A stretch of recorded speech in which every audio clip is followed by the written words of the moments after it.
Abami bategetse u Rwanda. Kimwe n'ibindi bihugu, u Rwanda ni igihugu gifite amateka yacyo cyihariye ajyanye n'ibyo cyanyuzemo, by'umwihariko ajyanye cyane cyane n'ingoma ya cyami yari iriho mu myaka yo hambere. Impuguke mu mateka Alexis Kagame n'abandi banditse ku mateka y'u Rwanda bavuga ko abami 28 ari bo bayoboye u Rwanda kuva ahagana mu mwaka w'1191 kugeza mu mwaka w'1960.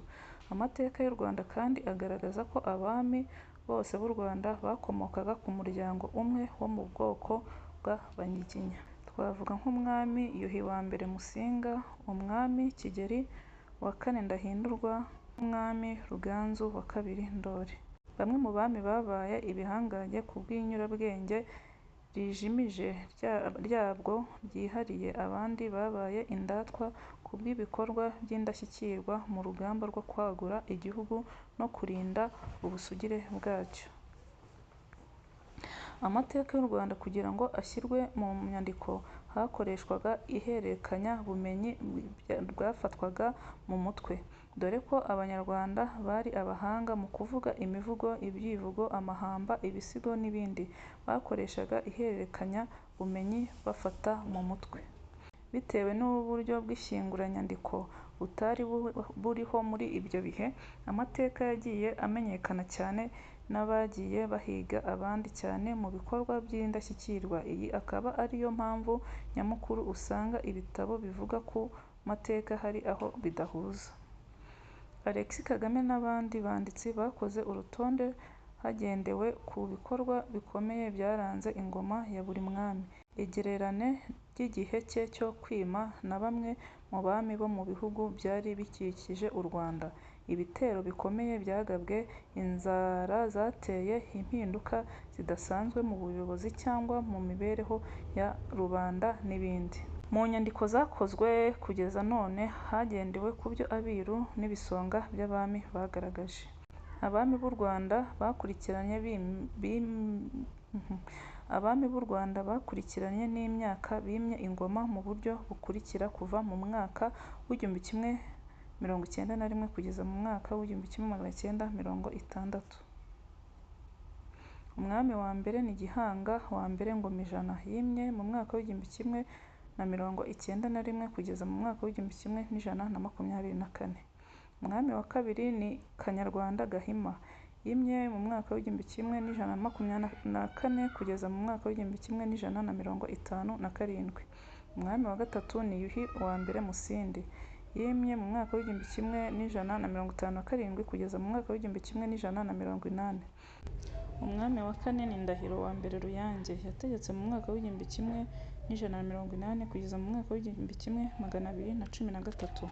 Umwami wa gatanu ni Ndoba, yategetse mu mwaka w'1213 kugeza mu mwaka w'1246. Umwami wa gatandatu ni Samembe, wategetse mu mwaka w'1246 kugeza mu mwaka w'1279. Naho umwami wa karindwi ni Nsoro I Samukondo, wategetse mu 1279 kugeza mu mwaka w'1312. Umwami wa munani ni umwami Ruganzu I Bwimba, wategetse mu mwaka w'1312 kugeza mu mwaka w'1346. Umwami wa cyenda ni Cyilima I Rugwe, wategetse mu mwaka w'1345 kugeza mu mwaka w'1379. Umwami wa cumi ni Kigeli I Mukobanya, ni umwami wategetse mu mwaka w'1378 kugeza mu mwaka w'1411. Umwami wa cumi n'umwe ni umwami Mibambwe I Sekarongoro I Mutabazi I, wategetse mu mwaka w'1411 kugeza mu mwaka w'1444. Umwami wa cumi na kabiri ni Yuhi II Gahima II, wategetse mu mwaka w'1444 kugeza mu mwaka w'1480.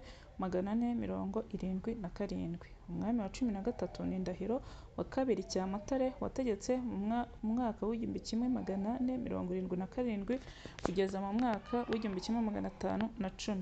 Umwami wa 14 ni Ruganzu II Ndoli wategetse mu mwaka w'1510 kugeza mu mwaka w'1543.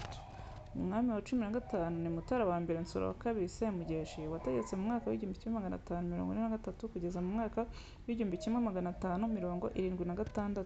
Umwami wa 16 ni Kigeli II Nyamuheshera wategetse mu mwaka w'1576 kugeza mu mwaka w'1569. Umwami wa 17 ni Mibambwe II Sekarongoro II Gisanura wategetse mu mwaka w'1609 kugeza mu mwaka w'1642. Umwami wa 18 ni Yuhi III Mazimpaka wategetse mu mwaka w'1642 kugeza mu mwaka w'1675. Umwami wa 19 ni Cyilima II Rujugira wategetse mu mwaka w'1675 kugeza mu mwaka w'1708. Umwami wa 20 ni Kigeli III Ndabarasa wategetse ahasaga mu mwaka w'1708 kugeza mu mwaka w'1741. Karemera Rwaka ku rutonde ntabarwa kuko yabaye umusigarira wa Ndabarasa ubwo yarwaraga amakaburo. Umwami wa 21 ni Mibambwe III Mutabazi II Sentabyo wategetse mu mwaka w'1741 kugeza mu mwaka w'1746. Naho umwami wa 22 ni Yuhi IV Gahindiro wategetse ahasaga mu mwaka w'1746 ariko ntibigaragara cyangwa ntibizwi igihe yaviriye ku ngoma. Umwami wa 23 ni Mutara II Rwogera wategetse mu mwaka w'1830 kugeza mu mwaka w'1853. Umwami wa 24 ni Kigeli IV Rwabugiri wategetse mu mwaka w'1853 kugeza mu mwaka w'1895.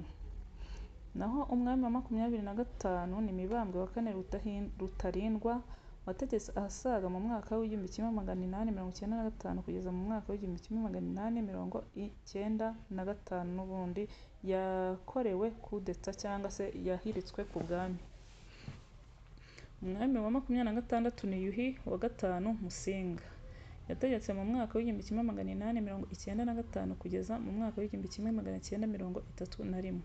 Umwami wa 27 ni Mutara III Rudahigwa wategetse ahasaga mu mwaka w'1931 kugeza mu mwaka w'1958. Umwami wa 28 ariwe mwami wa nyuma ni Kigeli V Ndahindurwa wategetse ahasaga mu mwaka w'1959 kugeza mu mwaka w'1960 agategeka umwaka umwe bitewe n'uko impuguke mu mateka zakoze ubushakashatsi ku bantu banyuranye kugira ngo zishyire amateka y'u Rwanda mu nyandiko. Hari henshi usanga badahuza nko ku myaka, ku bikorwa bimwe na bimwe kuko byari ukugenekereza, akaba ariyo mpamvu bitazagutangaza uguye nko ku gitabo kinyuranya n'uru rutonde. Twibukiranye ko kandi ko umwami yagiraga ububasha bw'ikirenga mu gihugu cye, yaricaga agakiza, akagaba, akanyaga. Muri make ubuzima bw'abaturage b'ibihugu byose bwabaga buri mu maboko ye. Ikintu cyose cyabaga ari icy'umwami, inka zari iz'umwami, ubutaka bwabaga ari ubw'umwami, abagore babaga ari ab'umwami, abana babaga ari ab'umwami n'ibindi byinshi. Iteka yabaga yaciye ryabaga ari ihame ntakuka, rikubahirizwa kuva ku babyeyi kugeza ku bana, abuzukuru, abuzukuruza n'ubuvivi bakabitozwa.